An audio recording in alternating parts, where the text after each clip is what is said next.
who is an ecologist and who is a permaculture instructor and steeped in sort of this kind of thinking, works for an engineering firm. She wrote most of this based on communication with me and just sort of just the two of us trying to think about like what would it look like to plan from the, the earth first with water being the basis of planning for water first. So the clover came up as not for any particular, well, for particular reasons, but only because that seemed like a really interesting place to start thinking about this. It was like the easiest place to think about it because it is sort of brownfields. There's nothing being developed, or there's nothing there except for the mobility infrastructure as far as highways and highway infrastructure and the way it's designed. And then and because it is a flood zone and because it is owned by the state, essentially the people. So yeah, that's a great map to start. So and because there was, with Dan Shaw's work, with the bid, the West Colfax bid, trying to rethink this area and, attending a lot of those meetings, and really a lot of what came out of that was typical of what community talks about when we talk about, what is it when you come to community and we come to community and ask, what is it that we want? We basically want the same things. We want open space, we want access to nature, we want affordability, jobs, mobility, we want to be safe. Those are the things that definitely came out of that meeting, those meetings with the community led by the bid, and then handed over. And I'm probably going to get this process a little bit wrong. And I guess this isn't really the important part. It's just kind of how this came to be and what what we're going to be looking at, is that when we, in the steering committee meetings, when it's handed over to, Dottie to kind of look at, okay, what would this look like? And let's coordinate with Department of Water and Water Department and RTD and CDOT and all the big players in this area, and what can this look like and what can this be? And, there were conversations earlier on about, this is what the community, the open space, the mobility, the safety, the affordable housing, and ideas around like, well, it's also a floodplain, how do we plan for water? How do we fit in what the water wants to do and let that inform? And, through a lot of iterations, I think if you go to the slide which shows the buildings, this isn't the plan that was submitted to CDOT, but this is something very similar to it. And I think conceptually, it's a good visual to use because this really does represent how we end up carving up our land and our commons in that it's like, okay, if we're going to redevelop an area, the first thing we make room for are the cars, and then we plan for the buildings, and then the things that the safety, the mobility, the trees, the open space, that gets sort of shoved into the spaces that are left. And so this was sort of what drove the thinking around how do we get away from this? Like, how do we end up with designs that actually deliver what we're looking for? And this, through a lot of iteration and a lot of like really, like what would we have to do as a city, as municipalities to end up with products that people can be proud of, that aren't driven by development, that aren't driven by car culture, that are really driven truly by community and by nature. So, the write-up in this, it's, it is a few pages, but it basically just kind of goes over like all the benefits of this area, the water, the accessibility, that, there's so much going for this Clover area, and but it doesn't end up being represented. So, what do we do? And I think that, especially, this is informed by all the other things that are going on, that, in the West Side, and how there is so much planning and so much doing, and everything's moving so quickly, and that it's all driven by Blueprint Denver ideas around attracting development. And so, this just started to be something that I thought would be interesting to play with. And so, a lot of the language in the write-up, which, I didn't write, and but that was informed, the most important, I think, part of this, that kind of drove the design, that eventually, maybe could be something that we could look at, is the Yeoman scale of permanence, which is a permaculture scale and a way of looking at, and that's on page 5, if that can, and it kind of shows that half dome. It says, there it is, the scale of permanence, and that when we design gardens or farms, or more of a, natural places, we design for things based on a scale of permanence. You're starting with climate and landform and water, the things that are the most permanent, things that can't be changed, and then we move from there and have those things inform as we move through the scale, into the more permanent, access and transportation, vegetation, wildlife, and structures comes in last, or close to last. So when thinking about, like, how do we as community, how can we start thinking about land use? So with this, if we look at the floodplain, it's just like, okay, why don't we just look at what is there, and not think about shoving what we can shove into it, but what we can enhance, from the natural. Think about planning for the nature and the people first, and then if we do that, we know that that will end up in the plan, and we know that if that informs, if the cars, we plan for that first, and then the cars, and that tells us where the cars and the buildings go, then we know that we're going to end up with something that's nature-based, that supports water, that supports all the things in the quality of life that we're, wanting to emphasize and inform. So basically just look at the floodplain map and say, okay, what we've got here, what are we working with? We're working with water, and we're working with a structure that's the road system that's already there. And then, so then we got to the next map, figure 3, I think, after that one. So it's like, okay, this is what we're working with. How does this, just this right here, start to inform the structure of what comes next?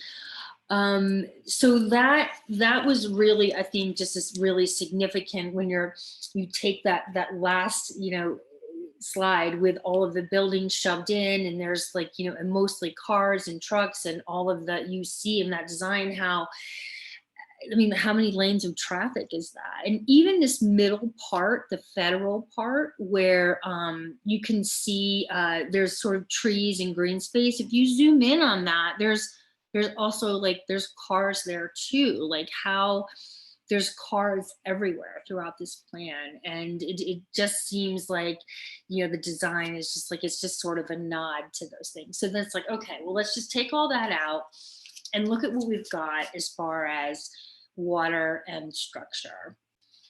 And using that Yeoman scale of permanency, and using, the things that the community has said that they, what they want over and over, not just in the Clover, but, and I just want to be really, that this is just a great example. and the idea would be to use these, to work out the concepts here maybe, and then be able to layer them in other places, over all over our areas in the West, to inform development and mobility and design. And so so in this, the one thing, you see the water, and you see that the water is moving through the space the way it wants to move through the space, and the way it would in 100 years. So you plan for that 100-year floodplain, and you plan for that first in the design, because this, especially if you're planning for resiliency, you need to plan for what that water will and is going to do.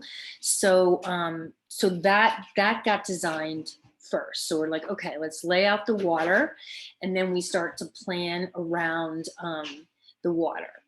And then that sort of informed the ecology. And there are pages in here that talk about how what kind of plants would be great to plant in something like this. What kind of, how, the way that we work with floodplains is to figure out how to slow, spread, and sink water, so that the water is managing itself as far as flooding. And there is some of that, I think, that's happening in wastewater management, but this really takes it to another level, in that it really does allow that water to go into these basins and to these extension retention ponds that are not really there now, and that could be reclassified as those areas potentially.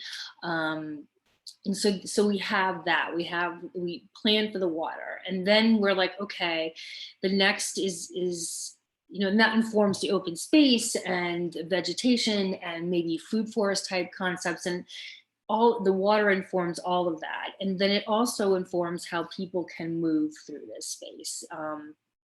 So that's where, in other plans or iterations of the Clover, that we see, the cars planned for. The cars, you have to have cars moving up and down and across. We have to get them through this design as quickly as possible, because that's what we do. So instead of that, it's like, well, how would people move through here safely and quickly and most efficiently? And so the idea would be, okay, well, all this area in the middle is just for people moving, walking, rolling. The red would be bus rapid transit. So buses can go through here. I would imagine emergency vehicles. This isn't fleshed out entirely. This is just something that that can, again, be a base map that can inform future bigger design. So then if we want to keep this area safe and available for people, then that's the priority. And then that basically informs that the cars, the single occupancy vehicles, have to move around that space. So that's where you see, like, the grayed arrows is, basically, I don't want to call it a roundabout because those are, terrible connotations, or I think in here it's even called some sort of DDI diversion thing, which also has terrible reputation. So this is sort of an evolved maybe design of that. I don't know. We're not engineers that way. This is just sort of a way to say, this is how we would design for people, is that we would get the cars moving outside of that, and then once we can get people moving quickly and safely outside of a single occupancy vehicle, then you sort of end up with this, which, it's very green, it's very mobility centric, multi-mobility centric. It's hard to say with, and then this then would be the base map and the way to catapult, like, what does this tell us about where development would go, right? So the other piece of this is that I think that this question around discouraging predatory development and attracting developers who want to be in relationship with community and to build things that would support community. A design like this, basically, the other design with all the buildings shoved in there, that was, somewhat of a grid, and it's just like, well, any developer can come in and build a square and build, up and build dense, can build in that design. But those developers, I don't think could understand what this is, or understand maybe as much how to design something, or where to build in a design like this, and that maybe this would attract, a developer who would be interested in, like, okay, well, I don't want to, maybe we don't build in the water, maybe we build in the southwest quadrant, that is a little bit drier, it would appear, less likely to flood, is also very close and closer to that transit station, the transit interchange there at 14th and Federal. So you're building next to high capacity transit center, you're building someplace where there's a very intensive multimodal and public transportation infrastructure. Maybe, maybe this is something that, okay, well, maybe there's just maybe we can put some food access components, maybe there's some green, this would, I think, would inform, or could inform, a more, I don't want to say intelligent design, but something that's more ecologically focused, or in line and in relationship with what communities need, and what makes communities whole, and what makes them successful and livable, and making place, and all of those things.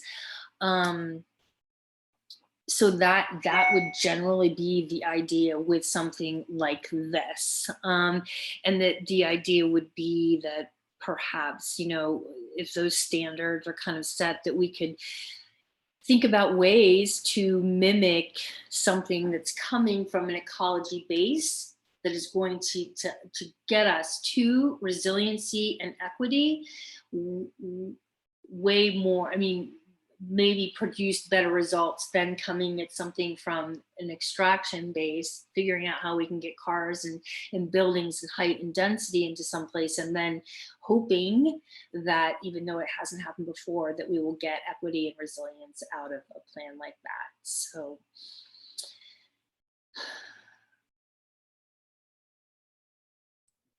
I think that essentially sums it up. It doesn't really, it goes into a lot better detail in the narrative, if people want to read through that, but I think that, that covers at least the big concepts.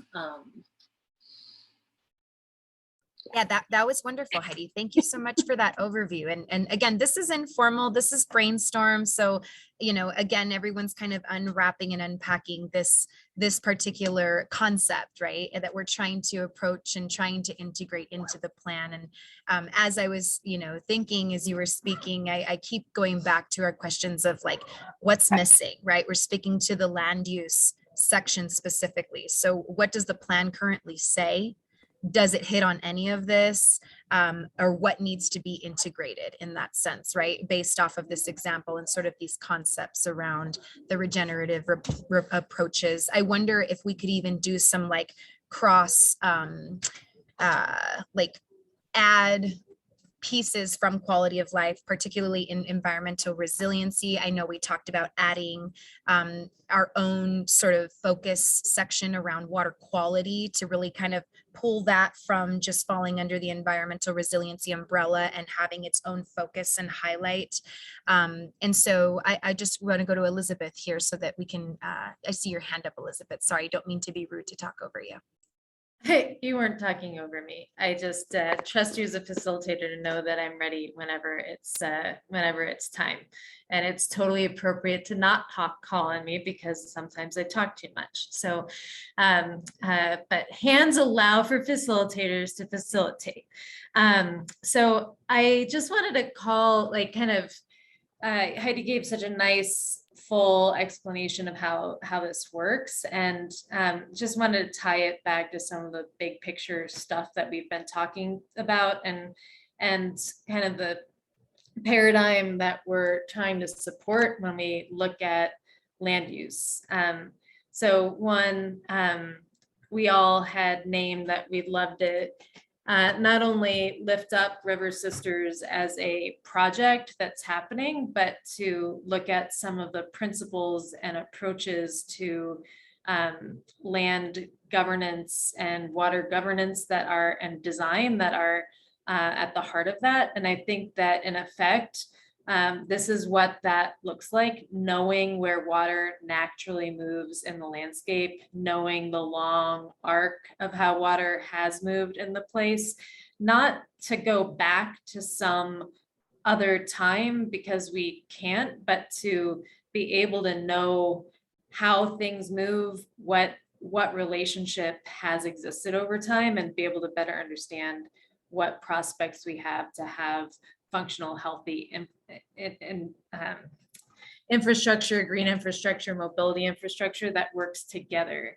Chayla and I had a good conversation the other day about the tensions around speculative development and a city's need for capital growth. And I think what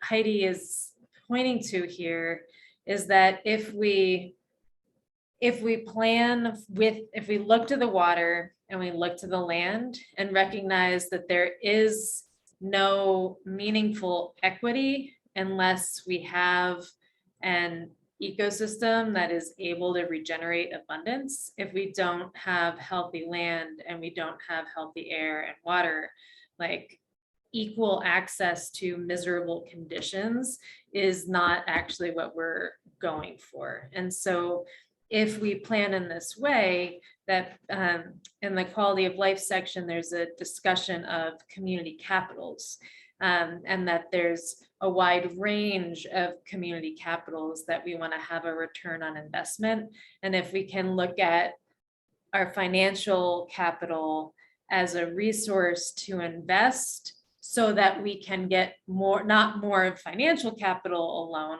but that we can get more of the real stuff that actually exists that contributes to intergenerational community rooted health and wealth.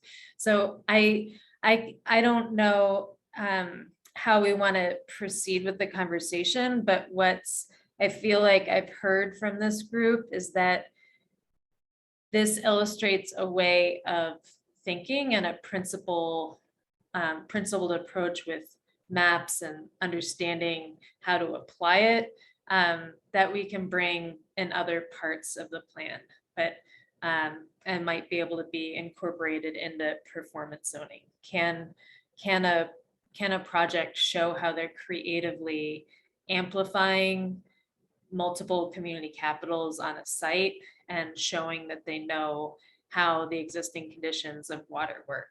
And one little last thing, the Planning to Thrive conference the other week, I don't know who was able to be there. I think it might have just been Heidi and I on this call, but there's this really, and I can't remember if I talked about this before, so like land me if I've talked about it before, but there's this really great example of how the city of Atlanta approached their whole city planning process. And in effect, they kind of talked through they didn't call it a zone of permanence, but they did say starting with the land and the water patterns, and then looking at where the infrastructure systems were built on top of that to get an understanding of how existing conditions were shaped over a much longer period of time.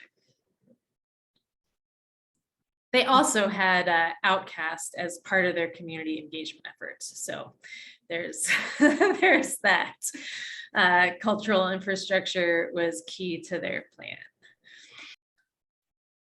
Sean, I want to go to you next. You've had your hand up for some time. Go ahead. Thank you, Valerie. I just had some random thoughts. Elizabeth brought up Atlanta. I don't know much about their thing. Like I look at like New Orleans, And New Orleans, of course, if you're in low elevation or in floodplain, you're screwed. Because that city is sinking. We're in a different kind of elevation situation over here. But if you don't respect the land, you kind of get screwed.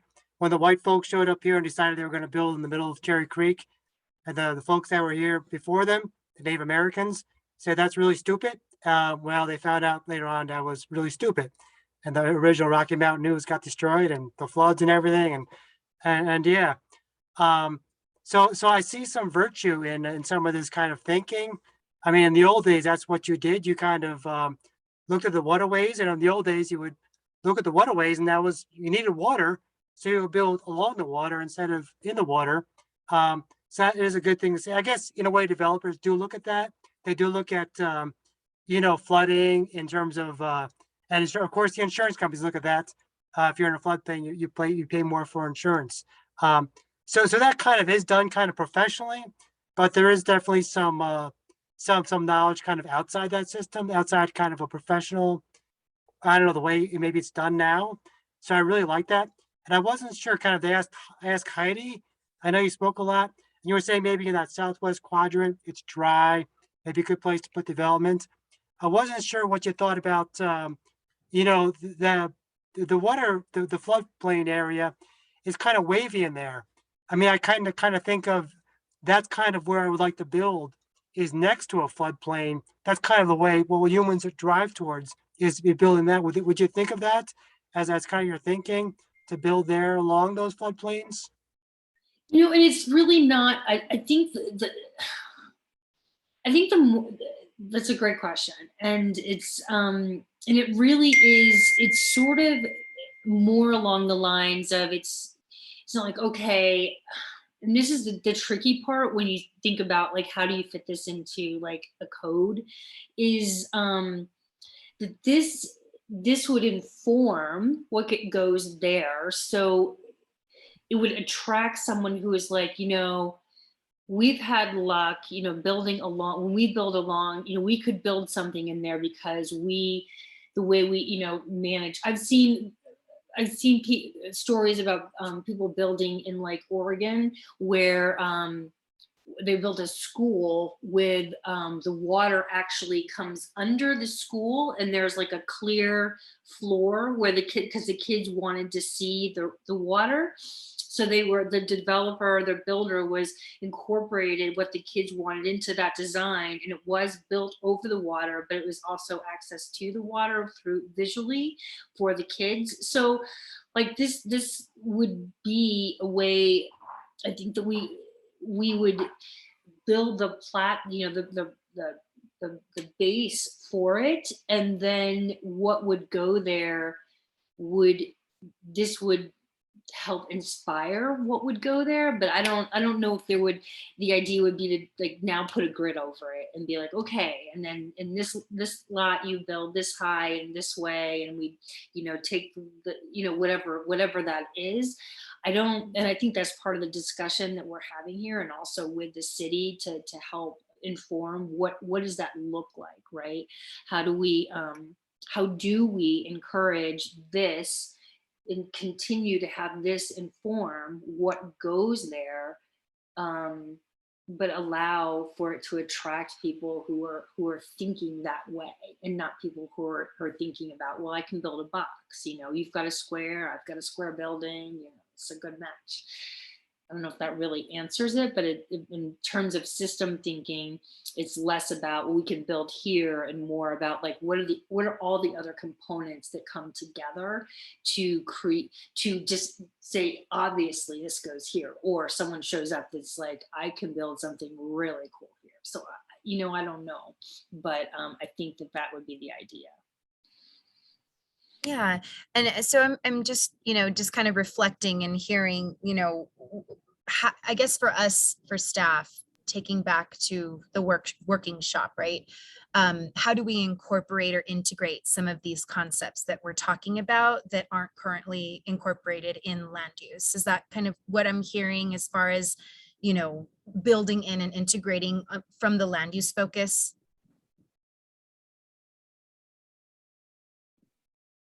mean, yeah, I mean, right. And then like with, I mean, this isn't the only place with water, Mhm, mhm. you know, so yeah, that maybe identifying areas where it's like, okay, looking at the whole and saying where are our most important resources, and let's put focus there on what are the standards, and how do Mhm, we mhm. how do we take how does how do we how do we make sure that what happens there is aligned with what is there. Okay, okay. Jean, I want to go to you. You've had your hat up for a minute. Go ahead. Oh, if you're talking, Jean, you're on mute. I have no idea what I'm talking about, so bear with me. Go ahead, Jean. You're fine. But I'm looking at this and I understand, you know, in terms of more ecologically framed development as opposed to maybe traditional ways where we've looked at, you know, what can we build first? And then how do we make everything else, you know, the natural environment kind of adapt to it? Or how do we adapt the rest of the environment to it? So I guess that's kind of my thought. But you know, I just look at all this blue space, and then what I'm really looking at is this one that is the 100-year floodplain map, the figure 1, which really goes more into the stadium district. And I guess it goes a little bit with Sean's question about like, then where can you really build? But is this kind of plan that we're talking about as kind of a model for that could be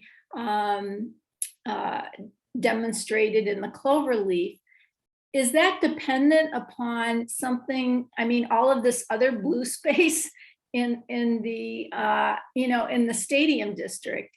And I mean, I'm looking at it and the floodplain is like right under a lot of surface parking, it looks like. So I guess I don't get how that works. That, you know, I understand the detention ponds. I understand that we put pipes in sometimes to, you know, to catch it. But I guess that's what I'm just kind of wondering is does that mean that that's area around the you know, around the stadium is really no longer developable? And that's what I guess I'm getting confused at with, because when I see all that blue, I just kind of wonder like, whoa, where's that going to take us? And then I'm not saying that I'm not more aware of our climate action and needs for that. But I think it's going to be it's going to be a question.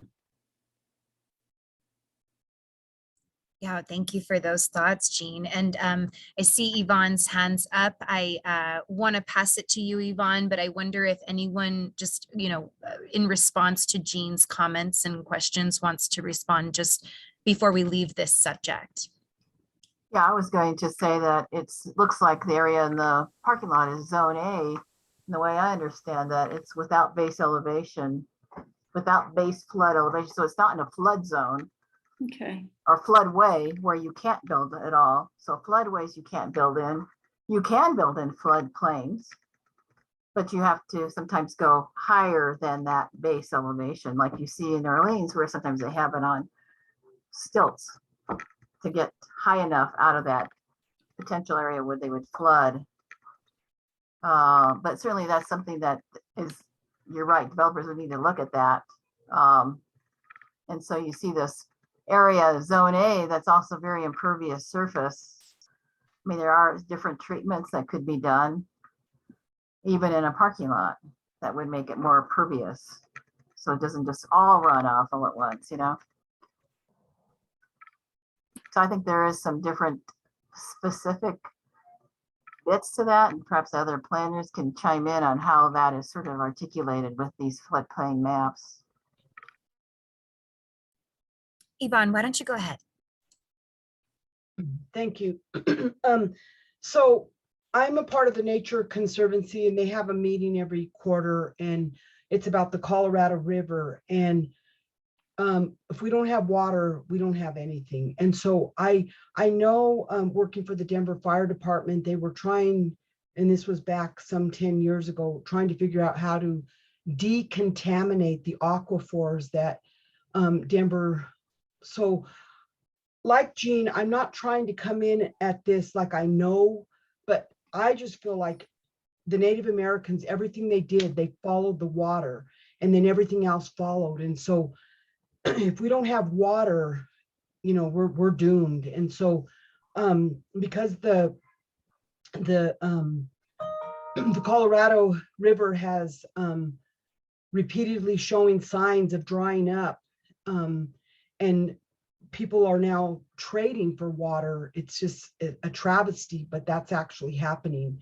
So I just think that should be the center of all of our existence, like the Native Americans, how they planned around the water. Wherever the water was, that's where they set up. So I just wanted to add that.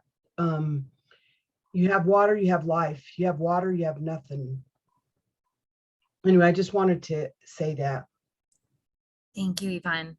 So before we move on, I do want to just kind of allow for some time for either, Cortland or Eugene, if you have any thoughts or feedback that you are itching to share, just with regards to where we're at so far with our discussion.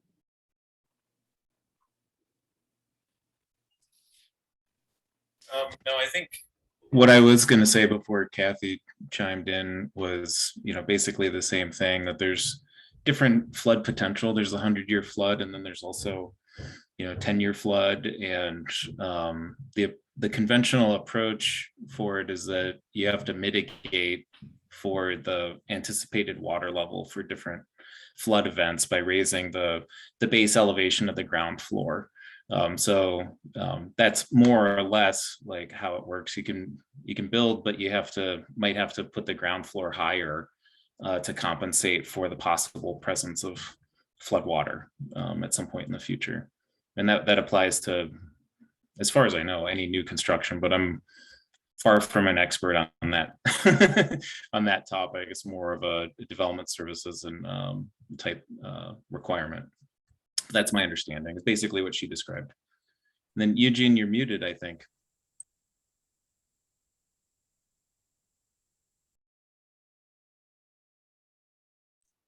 So I'm not hearing anything. Or others? No, we can't hear him. No. Looks like he's unmuted, but I don't hear anything. I think he's having some technical difficulties. There you go. We can hear you. There you are. What I was saying is, I sat in on the working group for the Cloverleaf as a part of the city's planning team, working with CDOT, who actually owns the Cloverleaf. We don't. And also thinking about the work and the coordination I've been doing for now 3 years with DHA. The floodplain issue that you all have been talking about is exactly true. With the DHA redevelopment in Sun Valley, they're having to accommodate for that floodplain by actually elevating the new development that will take place in Sun Valley. So Cortland, to your point, you're absolutely right. In these instances, development has to accommodate for any potential flooding issues as best as we can predict, given the information that's currently and readily available to us. Although we don't know how climate change will affect our environment 10, 20, 30, 50 years from now. But knowing what we do know, we are trying to, as a city in these areas, do our best to ensure that new development accounts for future conditions as we can predict them today. So I just wanted to chime in and share that. Thanks, Eugene and Cortland. Sean, I want to go to you. You've had your hand up. I got another question for Heidi. I'm making her talk with a busted up mouth. I guess following up on the question just asked, the statement just made by Cortland and Eugene is, and I don't want to sound like a hippie, but if you were to change the land use, could you make more water get absorbed and maybe change the floodplains? I don't know if anybody has input on that. As in, if you had, you know, that was in the article you sent about the ecology, about all that stuff, that you want to slow the water and absorb the water and not have it run off. So if you absorb more water, and I'm not sure how much of an effect that can have on the flood zones, the flood plains. If you absorb the big chunk, and if it was possible, based on the infrastructure, what we put down, I don't know, swale or compost, whatever, that it can absorb more water than just concrete. Yeah, go ahead. Well, what I was going to say is that what Sean's describing is more how we think about like drainage basins. So like all land is within a basin, and all the land in Denver, every basin eventually drains to the South Platte River in some kind of way. But there's, based on topography, the water's going to flow like within the basin as opposed to crossing to a different one on its way to the Platte. And so when you have like a lot of rain, it's going to fall in the basin and then travel to the Platte. And what you're describing is if you have green infrastructure in place, it can help to slow down the water, suck it up by plants or whatever, instead of it just going into a pipe. Because the water, all that water is eventually, whatever doesn't sink into the ground is going to end up in the river one way or another. That's where it's headed, right? So those types of strategies and, developing differently, you can slow it down by detaining it for a period of time before it continues on its way. That way it doesn't go all the way to the river all at once. And that's different from the floodplain, which think of that as being more like rising water. Like if the Platte can't take it all and it spills over its banks, I think that's like more the floodplain type potential as opposed to the basin. So I don't know that the green infrastructure is going to help you with that scenario because the water's already in the river and that's where all of it's going, and it can't take it all, So I think that may not be 100% accurate, but that's like my layman's explanation of the difference. And I would just add that, again, in the coordination with Dottie Stormwater, and particularly for the cloverleaf, not burying the water in pipes has been a priority for this area. And all of the work that has been done up to date has assumed and would call for open air sort of drainage capture as the current best practice in capturing stormwater runoff prior to it getting to our river and having an opportunity for it to be naturally filtered through the ground as much as we can capture and retain. So I know that a lot of the pre-planning work for the cloverleaf takes that into consideration. And in fact, I can't speak for Dottie, I don't work for them, but my understanding is that we are, as a city, our priority is to no longer bury water in pipes, but to create open air, green infrastructure, stormwater management solutions moving forward. Heidi, I'd like to go back to you and then we'll go to Kathy. Go ahead, Heidi. Yeah, and that in those working groups that there's discussion about that, and one of the plans that was put forth to CDOT did have there is a blue line through the plan that comes down and goes out. It avoids completely the development of potential development at the stadium, and the water comes in and takes two right angled turns. So the water fits into a grid line. And I know, like, there's, I don't know, there's so much involved in managing that for cities, and there's so much that goes into that. And what this idea, this concept paper really addresses is that the water isn't something that fits into a grid and fits into a development plan, but it is something that is planned for first, along with moving that and moving the people as a priority. So it's not that it's not being thought of, it's where it shows up and how it shows up, so that we can't just go back to an open floodplain. But if we're talking about systems thinking, we're talking about planning for water, then that happens first, not in terms of how do we plan for water to move around development, but how do we plan for development to move around water. And so it's really more of so this is really presenting a different way of thinking than it is really saying, it's not trying to say that these things aren't on top of mind, because I know that they are, and that, that those things probably are from, the perspective of what's happening now. They do have them first, and we do plan for water, but this is a more expansive, and to get to what Sean was saying is that the more water that stays, that doesn't get pumped and polluted and piped away, and the more of this stuff that we see, the less of an opportunity maybe the Platte would have of flooding, although the Platte is controlled, as my understanding is controlled anyway by a dam. So, but when if we had a flood event, the land would be more capable of absorbing it and spreading it.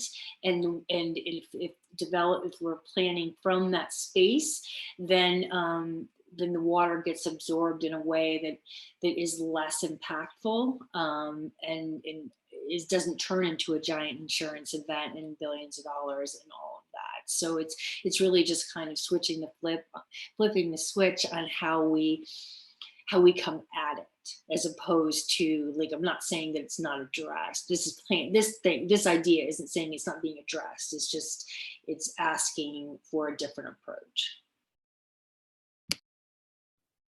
Thank you, Heidi. Kathy, go ahead.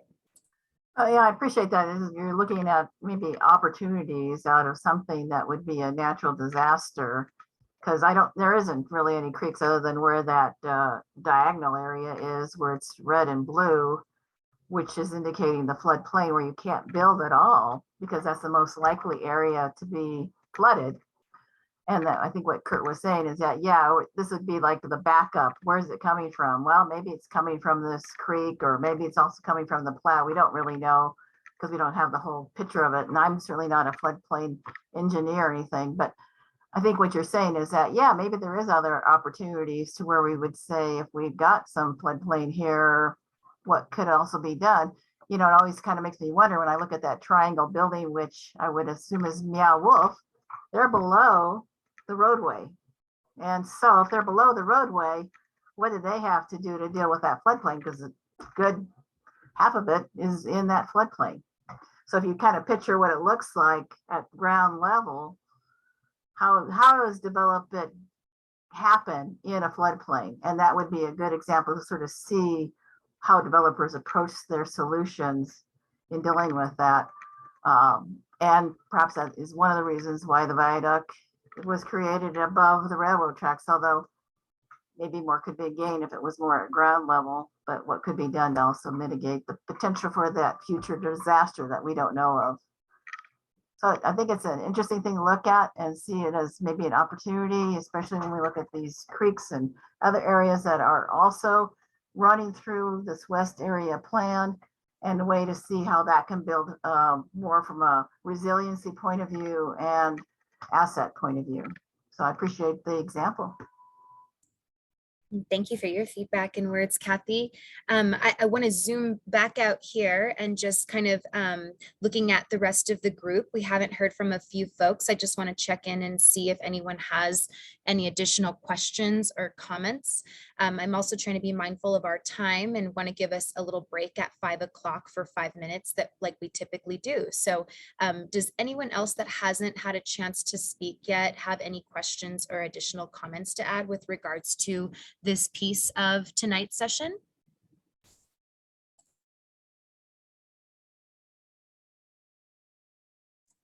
Okay, so I see some head nods no, so thank you, Shayla.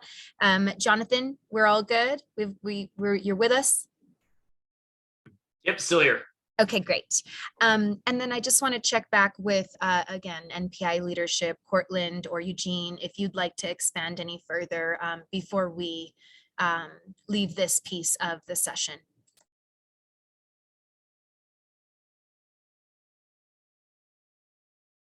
Now, would you like to take the break now and then we can just get started again at 5?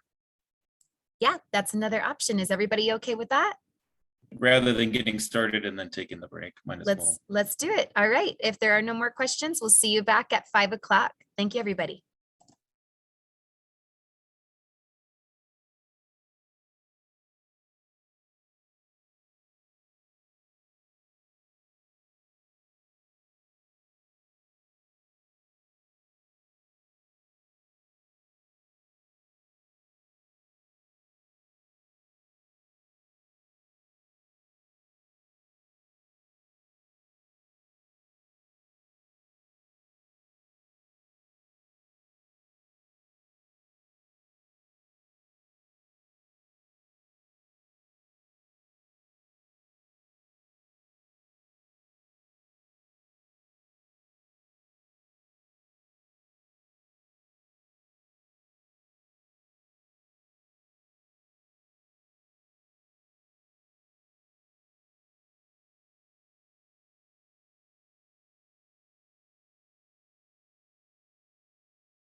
All righty, welcome back, everybody.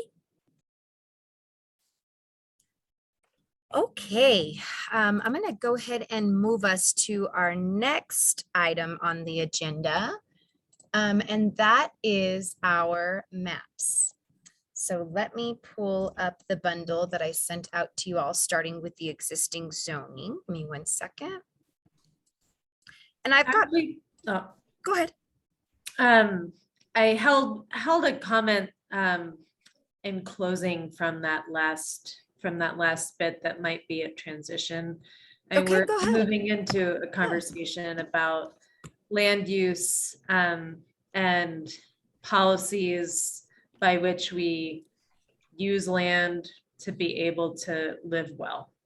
And just want to kind of call out what I think we were looking at for a different paradigm underneath it all with the last one, and really looking at how do we create our policies for the way that we have relationships with the land, so that we have relationships with land and water and more than human beings, that creates abundance and well-being that's intergenerational, so that we do have intergenerational community rooted health and wealth that's beyond simply having home equity. Like that's one form of, that's the main form of intergenerational health and wealth, partly because the way that we build is destroying a lot of the basis of life. And so like thinking through in the spirit of what Heidi shared around the principles of that, are there ways that we want to be thinking about our conversations about the codes and the way that we manage our land, where like even the word land use sometimes has us think about like highest and best use is measured fully in terms of some sort of financial capital return. But we were pointing out before, like maximum vitality and long-term ability to have that land produce financial return too, may have different ways of governing the land and the water, that's less stuck in a private 5-year quick rate of return, by which the rules of the game are set up for most of our private developers. And so how can we approach thinking about zoning in a way that we're able to achieve the kinds of diverse, mutually beneficial activities that work with land and water and create what we need to thrive within this larger context. And Kathy's document that she shared before, I don't know, I mean, I don't think we've all read it together, but there was a great APA briefing with Ana Baptista, who spoke at CU Denver a couple of years ago. But that briefing was talking a lot about performance zoning and form-based codes as one way of having zoning that is based on allowing private develop, like it's still, we still have land that's in private ownership, but giving people the opportunity to be able to innovate to meet performance standards and do so creatively, so that we get a diversity of uses and we support entrepreneurship and social entrepreneurship. And like we do, Colorado has a giant B Corp movement growing. It's growing as a sector too. So especially thinking about what's possible for rethinking how our industrial zones go. I think we've talked about it in the past, but before there was any zoning in Denver, we had a lot of industrial development and some celery fields along the banks of the South Platte. And with that, we had walkable jobs that people got to enjoy. And so in some ways we had like really walkable neighborhoods that were serving a diverse range of incomes and economic backgrounds. The jobs were not regularly hazardous and and had lots of toxins. But when we went to Euclidean zoning, that ended up they were no longer walkable. It was separated. And then when we had the redlining, that had more reinforced the separation, but also triggered more disinvestment and blight. And so now, like, how can we have the best of the walkability and people being able to walk to jobs, but they get to walk to jobs that are green jobs, that are jobs that are allowing jobs that are in service of healing the water and land, or producing, like, having very low negative impact, but creating things of value that are really needed in the local and regional economy. So I don't know what's possible there, but would love to hear. I know Eugene had a whole studio and creative industrial work, and maybe there's some industrial ecology stuff that's relevant here. The case study of in Chicago with the Method Factory is great to see what's possible, though that was based fully on entrepreneurship. I think I don't know what regulations or incentives made that possible in the Pullman neighborhood. So I think that's enough, but just how do we keep the principles and the ideas of how we think about governing land and water for the well-being of all beings, and have that reflected in the codes and the zones that we set up. Thank you, Elizabeth. And getting into the maps, I know that our last discussion, we had a few particular specific requests to look at a few side by side. I wonder how we want to get this piece started. I can put, whatever ones you want to see side by side. Kathy, I'm thinking about you. You had mentioned you wanted to see the zoning in comparison to, I don't know if it was the future places or the opportunities map, but happy to start where you all want to start with this. I was thinking that maybe even going back to your, what is it called? The economic quality. Environmental quality Yeah. and climate resiliency recommendations. This one Yeah, here. because here's where you can really see where these gulches continue on, but it's like they're at stop zones where they don't have any assets or limited assets being built with them. So to me, that's again an opportunity that could encourage a different kind of zoning to make this more of an asset that might integrate with new development. And I think really specifically, like on the Sheridan side, we have this strip mall kind of operation that's got a variety. It's really more toward where the Gulch is.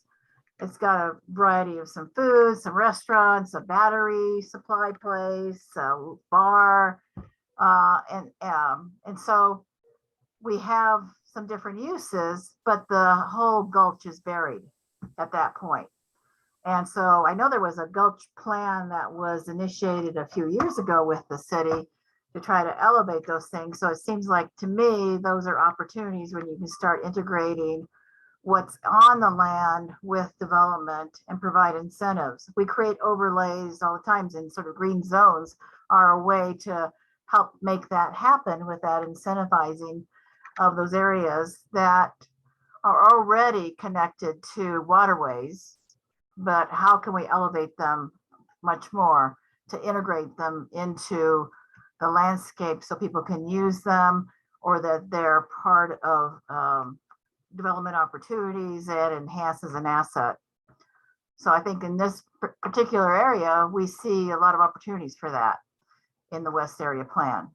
And we certainly see a lot of opportunities around the South Platte area, just in general.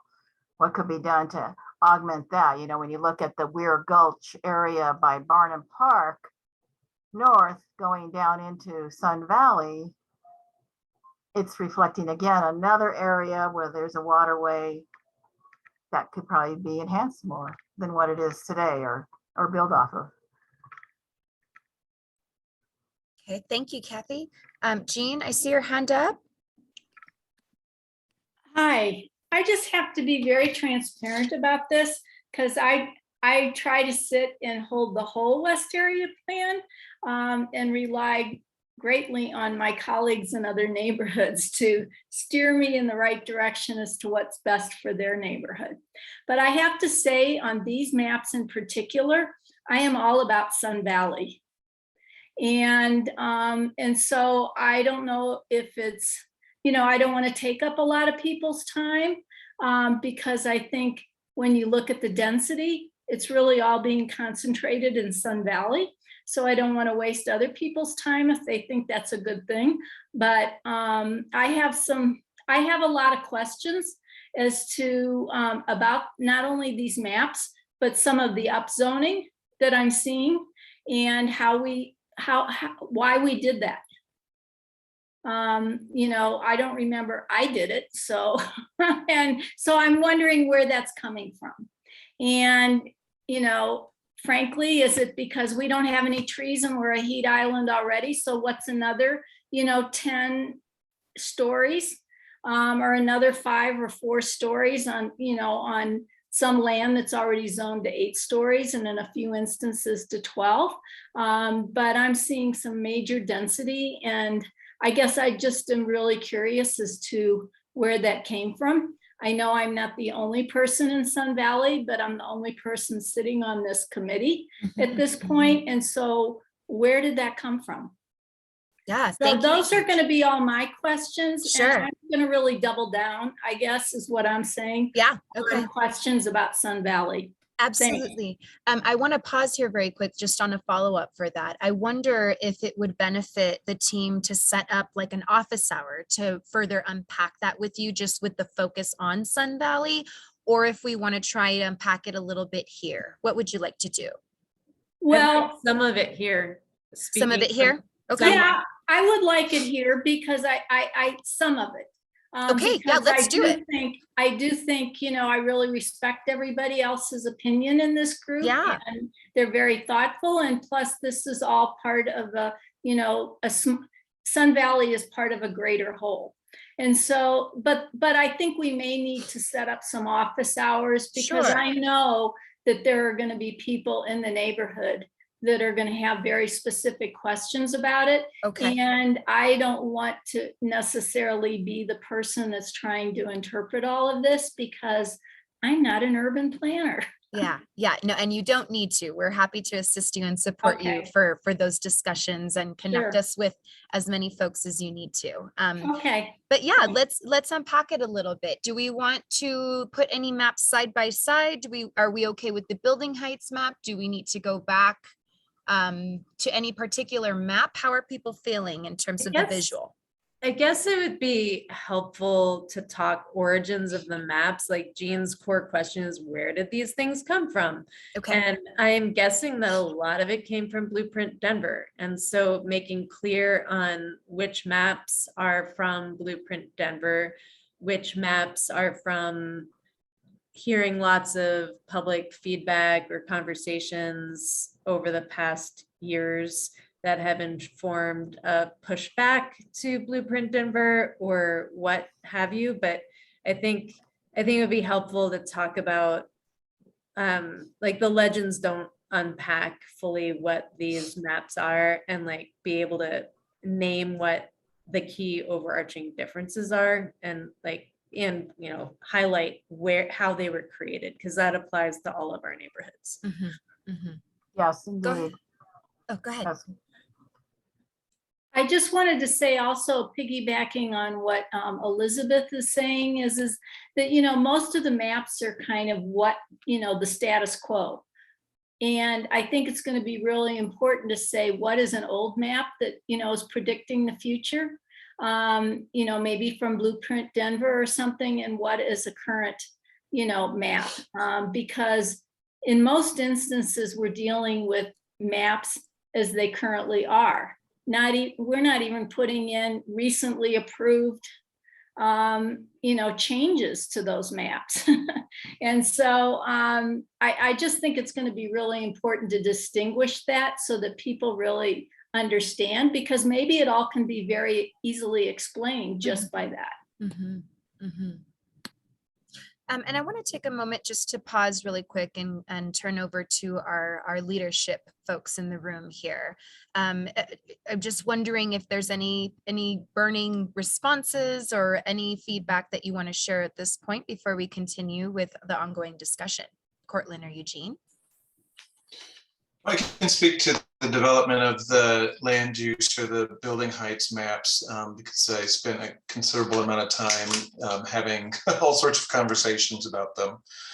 This map that you're looking at before you is meant to not only capture the potential development that Blueprint Denver has established in these 6 neighborhoods, and specifically for Sun Valley, since that's what we're talking about here.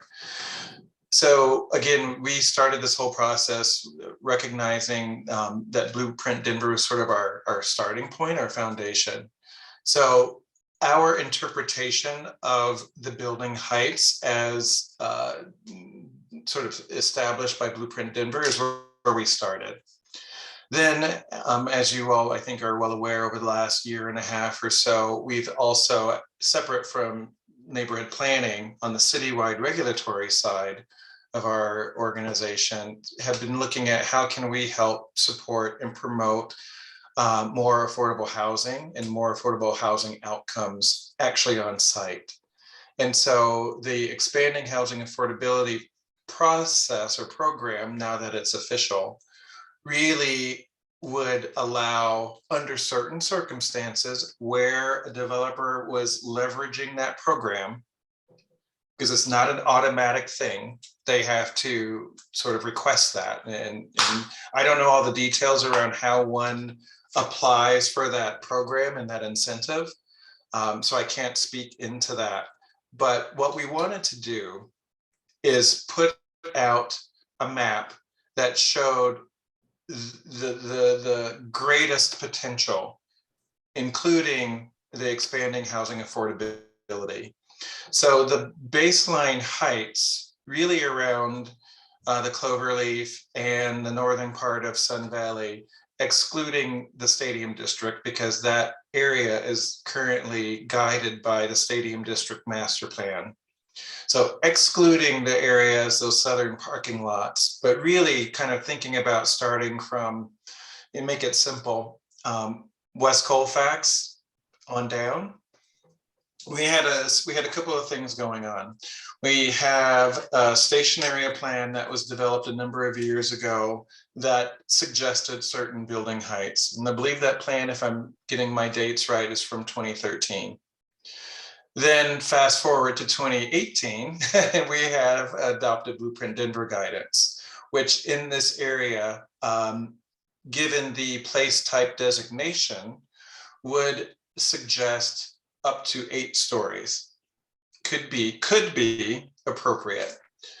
Then adding on top of that, any program or project that would leverage the expanding housing affordability that could take an 8-story district and get it up to 12 stories. So I, with conversations with others, felt that the best and most direct, or the most direct way of saying and suggesting what currently would be the maximum height allowed, given the existing zoning, what Blueprint Denver would suggest in future places, combined with expanding housing affordability, if anyone were to leverage it, you're looking at 12 stories. So you'll see that we've got 12 stories in this area, that darkest color, because I really wanted to make sure that we communicated that sort of the highest end of what could potentially be leveraged in this area. It's not to say that that the adoption of this plan would result in 12-story zoning.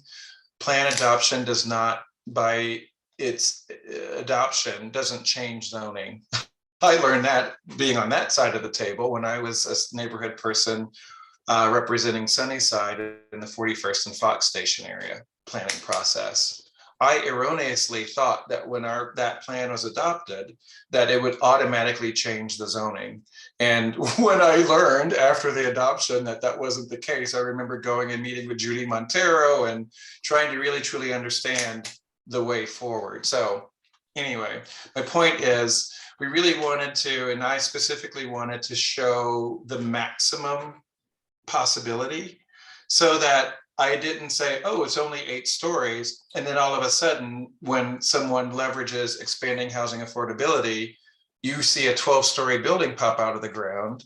I did not want that to come back on this process as being untrue or false, or that we were somehow trying to hide something. So I took the approach of, let's show the extreme, recognizing that the extreme would be probably in very rare instances and in really rare cases, and that it wouldn't apply across the board in a whole brush, that every project would be a 12-story project.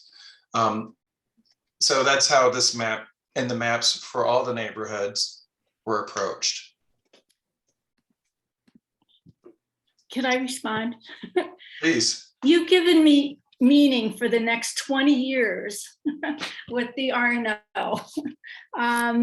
You know, I guess I hear what you're saying, that it's not prescriptive. Unless, of course, the planning board wants to use that as an excuse, which we've already seen them do in Sun Valley. That's how that was the excuse that was given for, and I've said this several times, that was the excuse that was given for zoning and changing the zoning on the DHS campus. Is, well, it's already in the Decatur Federal Stationary Plan. So, you know, the city's coming in, we have to do it. That's exactly what was said. So when the planning board doesn't want to go up against the city or DHA or something like that, that's an excuse that's given. And there were numerous people witnessing that. So anyway, that's that. But yeah, I mean, I guess that I hear what you're saying, but I don't know. I hear what you're saying. That's all I can say. Yeah, and I want to just sort of make sure to say this last little additional piece. You know, in the instance of someone wanting to take advantage of the expanding housing affordability, I'll call it a benefit, they would have to produce those extra units in trade for the additional height. So, you know, again, we're trying to get closer to desired outcomes with affordable housing. And so it's not like someone could come in and ask for 12 and then change their mind and not build the affordable housing that would be required from the additional incentive or the additional entitlement. If someone did not want to build affordable housing, then they would be limited to that 8-story sort of base zone district height. The additional height or incentives or development rights come with the requirement of the, you know, affordable housing, or the other part of it. You know, we focus on housing because that's what we are in desperate need of.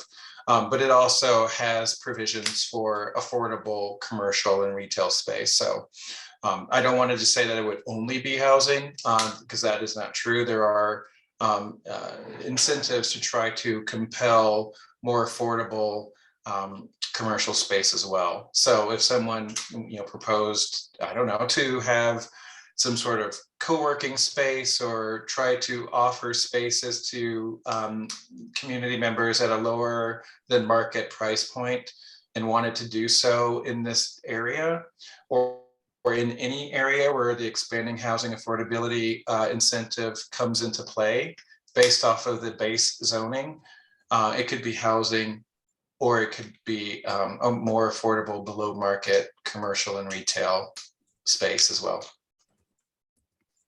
Okay, so I want to just take a quick pause because we've got a lot moving here. I've got 2 hands up. We've got quite a few messages in the chat. Heidi, why don't we go with you and then we can go to Jonathan and then dissect the chat messages. Sure, and I think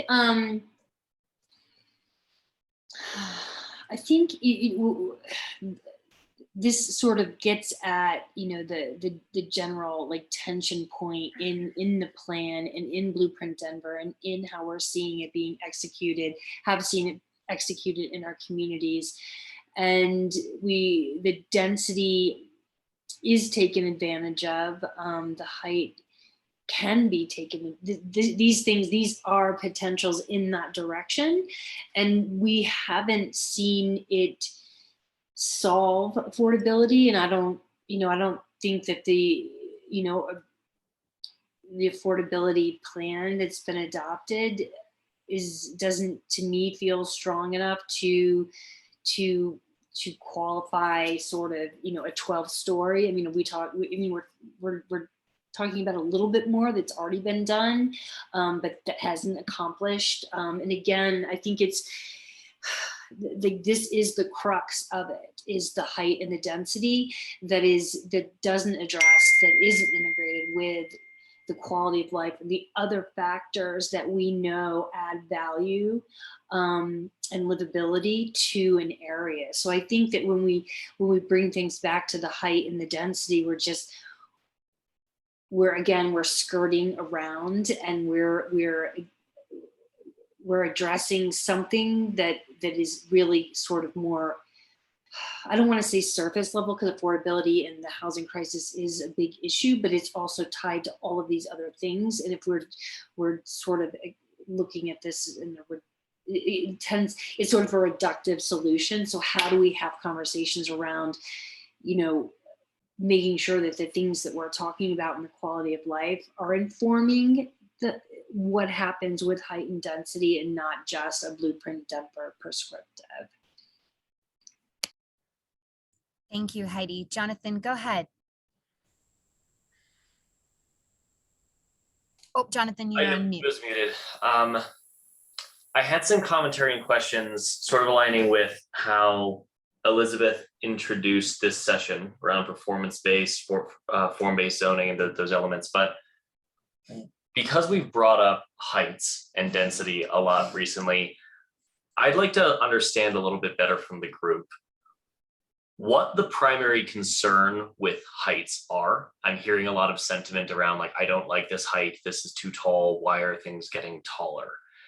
And I ask that because if our concern is affordability, if it is reducing heat island impacts, if it is improving access to green spaces and waterways, et cetera, density, or I should say heights, increased building heights, as we see, they don't make that access worse. And in some of those areas, they actually improve the situation. In fact, not just here in America, but in cities around the world, what you'll tend to see in warmer, hotter environments is tall buildings with narrow alleys to improve the level of shade felt on the streets. Dense buildings, I should say tall buildings, don't reduce the ability for us to create tree canopy along the street right of way if we do want wider streets instead of narrow alleys. And what we do tend to see also around the US, particularly near fixed rail transit, which is very attractive to folks with higher incomes typically. We also see in the world of what I might call the counterfactual, sorry, that's like, I guess, work word. There's this idea that I'm hearing here that allowing more density is going to make things less affordable in the area, or that's what's causing a lack of affordability in the area, or that it's not helping. What I might ask the group to consider is areas like Berkeley, California, and other places around the US where we have said, we're not going to allow the density, we're not going to allow increased heights, but we've built the fixed rail transit system anyway. It's already here. What happens in that scenario is not that the neighborhood stays the same and the people in the neighborhood stay the same. What happens then is the by right development that is allowed, which is large single family homes, they are bought out near the rail station. And so what we're seeing near Berkeley is 6,000 square foot mansions owned by multimillionaires. I'm rambling a little bit, but I guess what I'm trying to get at here is I'm hearing a lot of aversion to height and density, as opposed to focusing on things like form-based zoning. What do things look like? What are they shaped like, regardless of how many people live in the building? Performance-based zoning, what are the impacts on the environment? What are the noxious impacts on neighbors, such as, is there noise from a bar? Is there, I don't know, is this a sex shop next to a school? I don't know, like I'm making things up, but these industrial uses can obviously have noxious impacts. I understand an aversion to saying, we don't want a polluting factory next door. We don't want a loud bar downstairs, something along those lines. But given that we do see a lot of evidence that allowing height and allowing density can help solve some of the problems we're seeking to solve. Again, it is not the solution. I'm really glad we have the expanding housing affordability now, because it actually does pretty much say, if you're going to build anything 10 units or larger, you pretty much have to build affordable units. If you don't, the backup is a linkage fee that directly does fund the city's program to build more affordable units in areas that they can. So that's one great step in the right direction. I would rather see a US social housing program, or at least a Colorado or Denver social housing program. I think that's a better solution.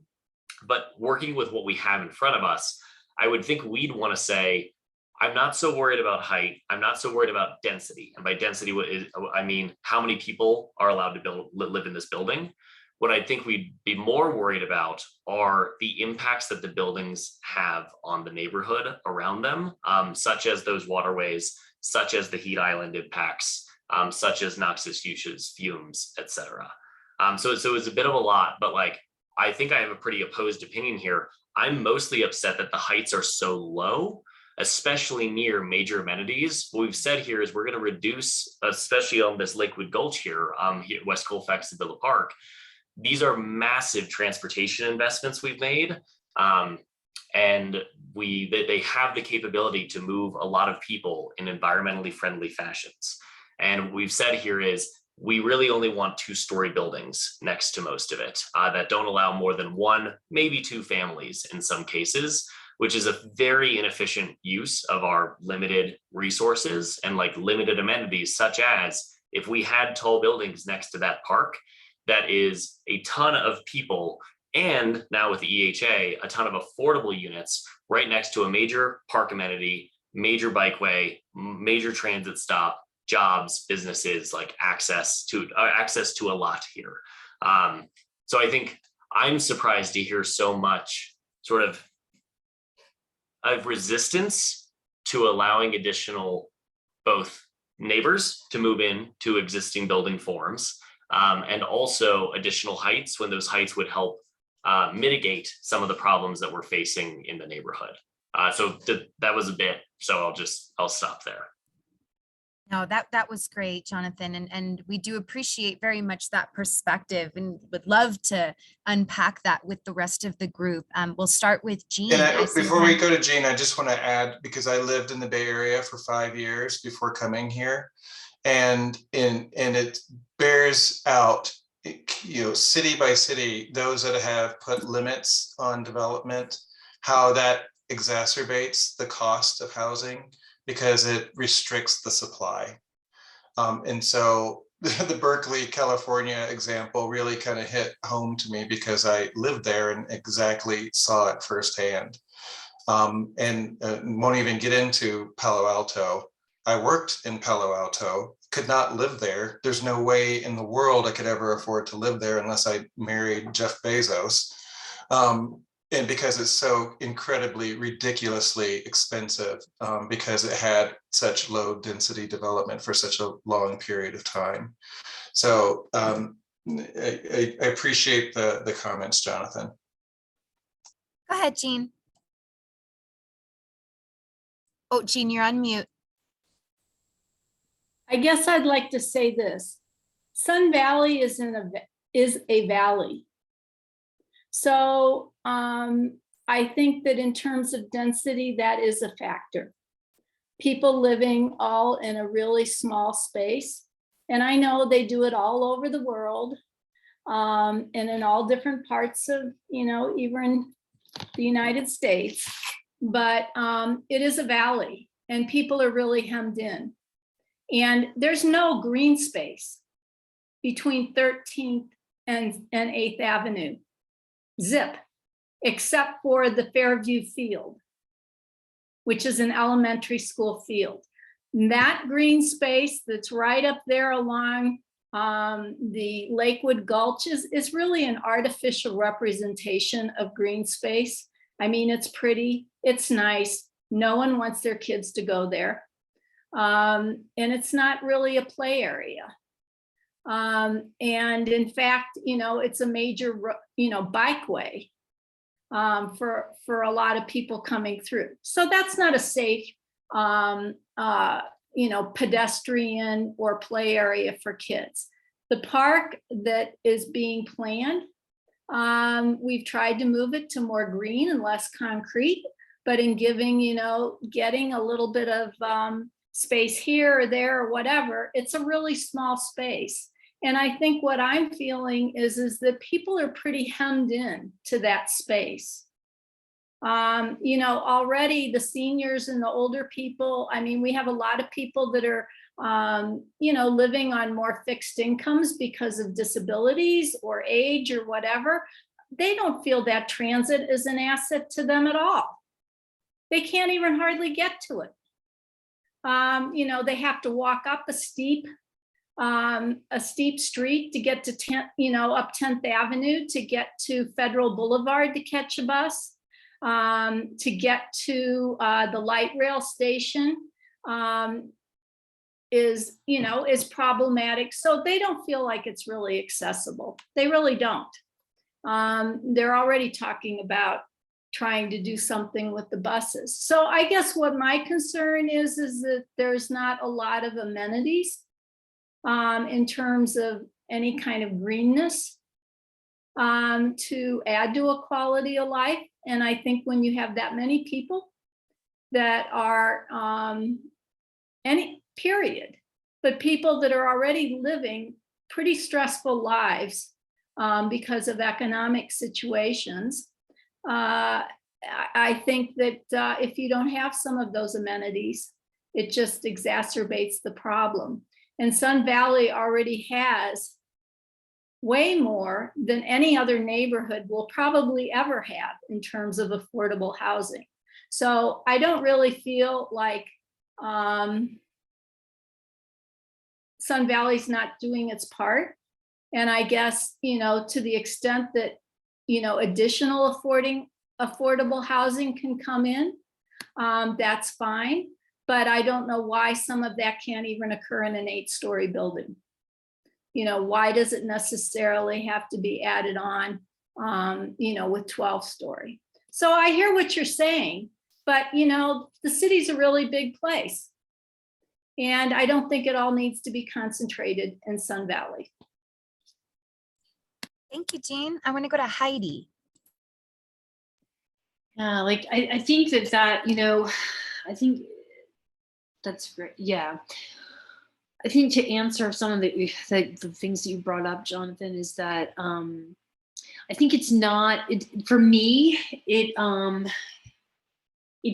I would have fewer questions about height and about density if I felt confident that the quality of life components were incorporated into these areas. When we look at that opportunity area map, that doesn't speak to me. That doesn't say that, you know, oh, you know, we're going to have, you know, I don't trust that there's going to be open space where open space makes sense and where it's placemaking for people, where mobility, you know, all of the things that are in the plan, that are in the life, you know, the quality of life section are not integrated into these questions around height and density. They're redacted, they're separate.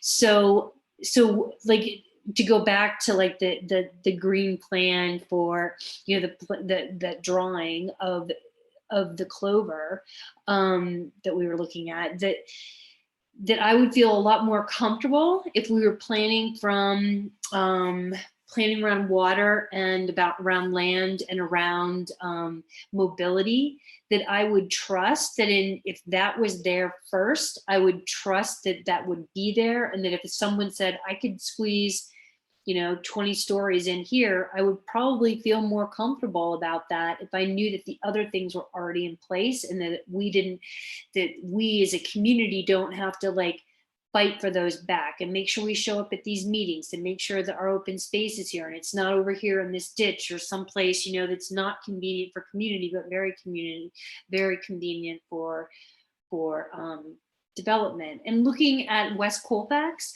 and what's happened there, we've got this dynamic business district that was destroyed in the 60s and 70s and has not come back. And we've got all of the investment that has been put into this part of town. And we still don't really have somewhere, many choices. Our street is more dangerous. We don't have mobility options. We still have to get in our car and go to a grocery store. So I think that really the question for me around density and around height is that quality of life question that I don't trust that those things have not solved and cannot solve and won't magically start to solve. I hear what you're saying and I love that. And I think we can talk, I'd love to talk more about that in terms of trusting that these opportunity areas are coming from the ground up and not from the extraction down, I guess. Jonathan, let's go back to you. And then we have quite a few chat messages I want to get back to. Also thinking about time, we've got a little under 20 minutes. So go ahead, Jonathan. Before Jonathan, you go, one thing I want to just share with this group, and I suspect some of you, if not all of you, maybe already know this, but I, having been with the city now in working through projects based off of plans like this one that we're working on, thinking about the far northeast in particular, which was the first of the NPI plans to get adopted. When it comes to development and open space, Parks has very strict requirements for what they consider usable open space versus sort of green infrastructure. And I just think it's worth sharing that if it's a park, it has to meet certain criteria in order for it to be counted as a park and usable open space. If it doesn't meet the threshold for that, it then just becomes sort of natural stormwater management area, which does not count towards a project's open space requirements. We had a project and we spent the better part of a year, if not more, having these conversations with the proposer of the project, who wanted very much for the unqualified open space to count towards that requirement. And we stood firm and just said, no, it doesn't count. It has to be usable in order for us to call it and to meet the city's definition of open space for people. So I want to just share that in case that helps sort of this conversation. So as we think about and look towards usable, functional open space, the city has very strict requirements for what they count and what they don't count towards open space requirements. Yep. Well, sort of on that note, and Heidi, I think I agree here. I think so some of the strain or struggle we see with these plans is the plan is supposed to be taken as a whole. And we say like in 2040 or in 2050, what we'd like to see in the West area is new parks here in this zone. I don't think that maps in this packet, but like we want new park priority areas here. So ideally there'll be a new park here. We have these new mobility pathways here. And we kind of want to say, whatever we've mapped out on these housing opportunity areas and housing height areas, those should take second seat to making sure that we have first established a park, or that we have first established a mobility path, or at least it's happening simultaneously. We know that like we don't say, oh, well, we were going to build a park here, but then all these houses got built the land got too expensive, the city ran out of money, we didn't do it. And so we sort of want to guarantee those amenities almost before the housing. But I also want to keep in mind that this plan is saying, this is what we want the neighborhood to look like in these years. The plan sort of as it enters the legal paradigm that planning board and city council are legally required to use in their considerations. If we put forward a plan that says we want low heights and low density, instead of specifically framing it as like antithetical or in response to other things getting done first, city council and the rest of the city, like they can't, the planning board, they can't approve things that we don't put into this plan to some extent. They can only make sort of small adjustments to it. And so I say all this because I'm worried that if we go down this route of saying, well, I'm worried we won't get the parks or we won't get the mobility infrastructure, we won't get these nice things and only the housing will come. So let's put low heights and let's put low density housing. I'm worried that we won't get kind of any of those things because the priority will go down on a number of them. When the city prioritizes a lot of this mobility infrastructure, it is based around transportation, like residential density and sort of impact on the population. Same with parks. So I'm worried we'll sort of keep limiting ourselves on every front until we kind of get nothing new that we want, instead of saying specifically, we could almost frame this instead as, I'm not really that worried about heights. I'm not really that worried about density as long as we meet building code and safety standards. We just want to make sure that we get these more important things. We want these more. Like, this is what we care mostly about. And I actually totally agree, Gene, that it's interesting to see a lot of this residential density packed into Sun Valley. I personally also think that's relatively inappropriate. I'm going to share in the chat a little sort of overview about broad upzoning and its impact on sort of mitigating displacement. I think to some extent, it's already been unfair for the last decade that our neighborhood has shouldered the burden of not a lot of technically Stapleton, and those were greater, but a significant chunk of additional residential density and upzones in the city, whereas other neighborhoods, often more affluent neighborhoods, didn't have to upzone at all and didn't accept any residential density. But what we see in the literature is essentially, if you broadly upzone, if you say the whole neighborhood is going up, the whole city is going up, then you don't see these drastic issues with displacement, especially amongst less affluent, vulnerable populations, because everything's upzoned. There's no particular reason to focus on this area and to focus all the affordable housing development in this area because the whole thing is up. And I think this reflects a bit of my commentary from our last meeting about how this entire Southwest region of sort of Barnum and Barnum West, we've said we want a new park there, but we're not going to add any commercial corridors, no local corridors. We're not going to add any more housing there. We're not going to add any new transit there. We barely have any bikeways there. It's kind of a weird conflict where we're saying, let's put all of our new citizens in like Sun Valley and basically not change anything in the next 20 to 30 years about this huge southwestern section of the neighborhood, even though cities are meant to grow and change over time. We've said we'll try to expand missing middle housing. We'll try to preserve some, but there almost is none. So there's very little to preserve to begin with, which means we're basically saying, let's have like very limited corridors, accept everyone new, instead of sort of spreading it around the neighborhood. That's one of along with the height considerations and this sort of, I find, strange focus on height considerations throughout along the transit corridors. My other sort of big concern with this plan is we have these super narrow corridors where we're allowing anything to change, and we're not creating like walkable, accessible, low impact businesses in these areas. We're not allowing more residents in these areas we want to invest in. And some of that I think is structured around, well, one of the questions I had for the group that I'm happy to dig in office hours instead was, how do we fix our definition of missing middle housing in this packet? Everywhere we mention missing middle housing, it references duplexes. Whereas if you look at missingmiddle.com, or if you look at almost any other city's missing middle plan, missing middle is 4 to 8 units, and upper middle missing middle is like 12 and up. And allowing that kind of housing is when you really start to see gains in mitigating displacement, when you start seeing more affordability, when you see a lot of these benefits we're looking for come through. In fact, going that route has succeeded already up in Minneapolis. I'm going to share a quick photo for the group if you want to see it. This is a house that was just built in Minneapolis. It is on a standard Denver 6,000 square foot lot, same 50-foot width, same standard 125 depth.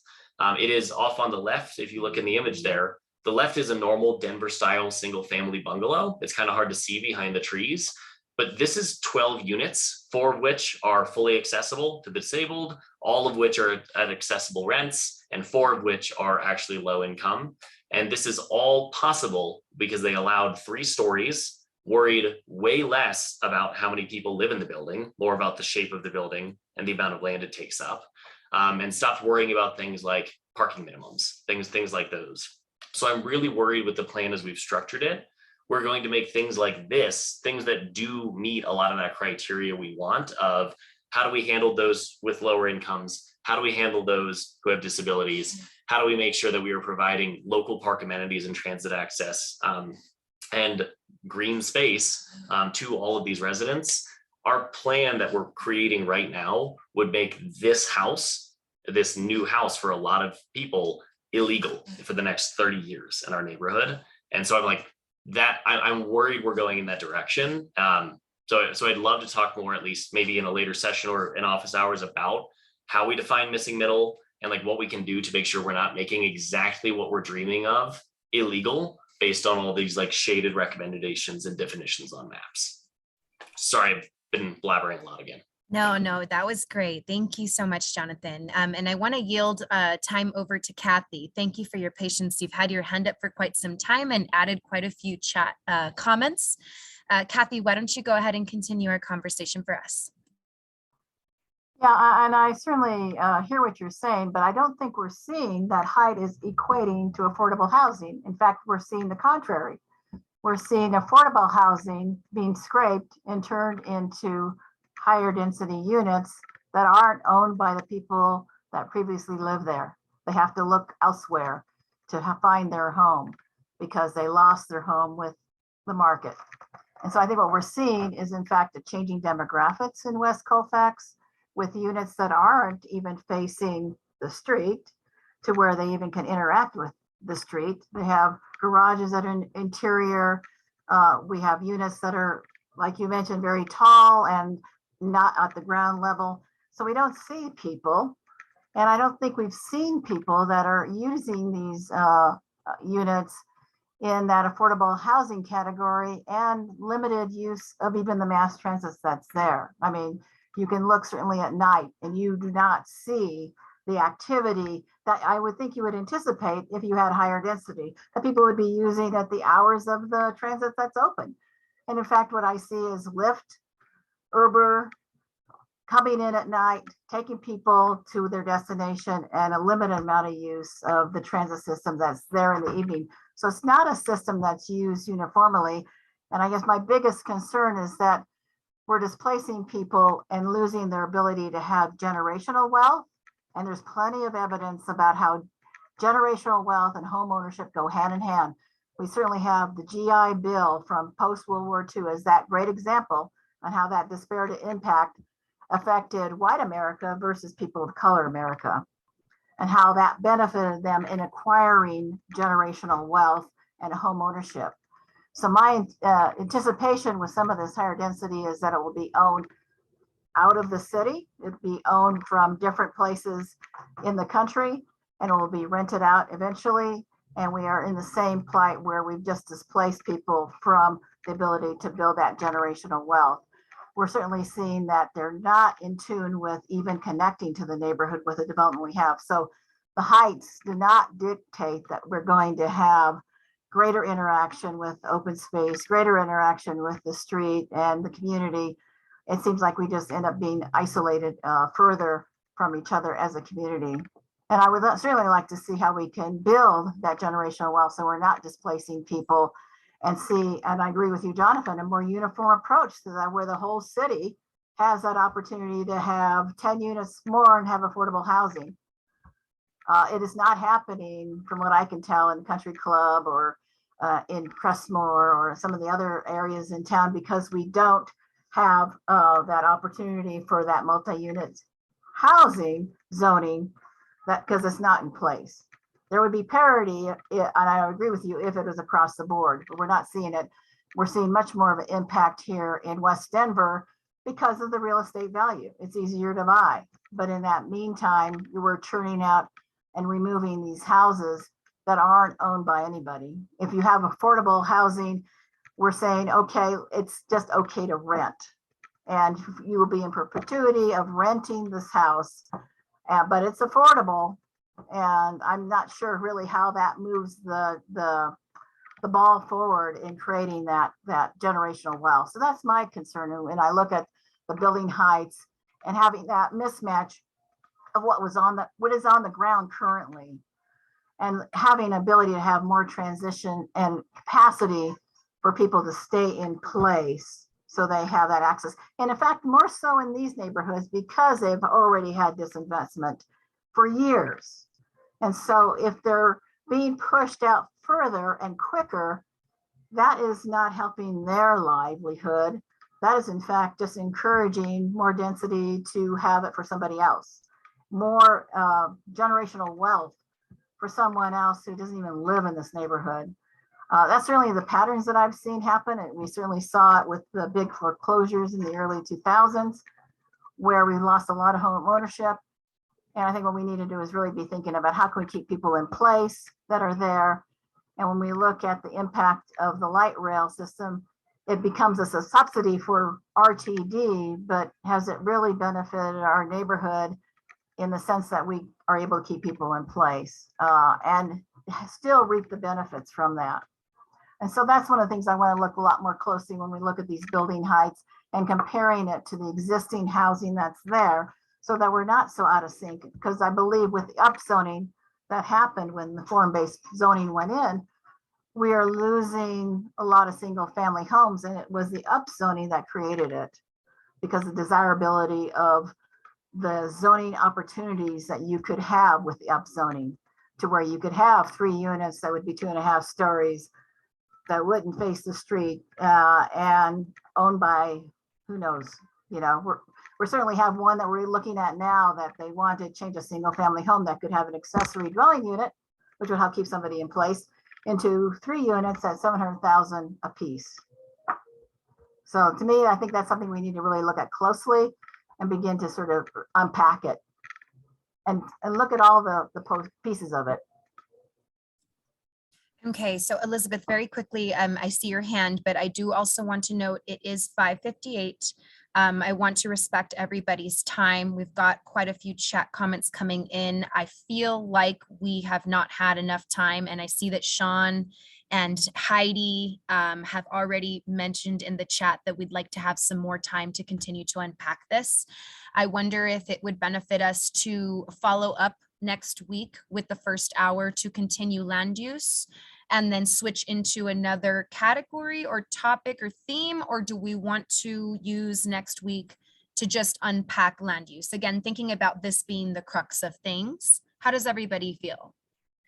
One thing I wanted to share before you all chime in on Val's question, I have a conflict with next week's meeting, so I may be able to attend part of it, but I won't be able to be here for all of it. And I just wanted to point out one of the items. Kathy, you of course always have very comprehensive responses. One of the things, especially if this conversation continues into next week, that I just wanted to encourage you all to do, and I know it sounds like there's been some challenges marrying these maps together to kind of get that bigger picture of how they work to support one another. But to your point, Kathy, around density, and then what is currently today a lack of use of our transit investments, I don't disagree. I don't own a car, and I use the West Rail line, or I use my bike and I ride on the trail. That's how I get around, or I walk or take the bus. So, and I've been doing that over here for 1.5 years now. And you do it at night.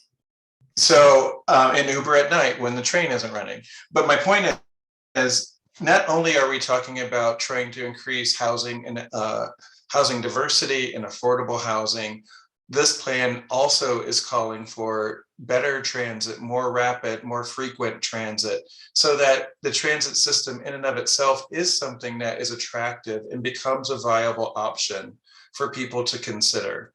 I want to try to wrap this up very quickly.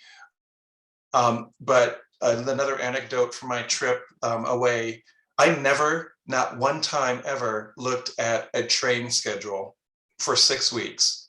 I walked to the train and a train showed up every 3 minutes until like 2 o'clock in the morning. So it became the absolute easiest and best choice to use to get around pretty quickly. And of course, it's a more substantial, more robust system. It's a 2,000-year-old city.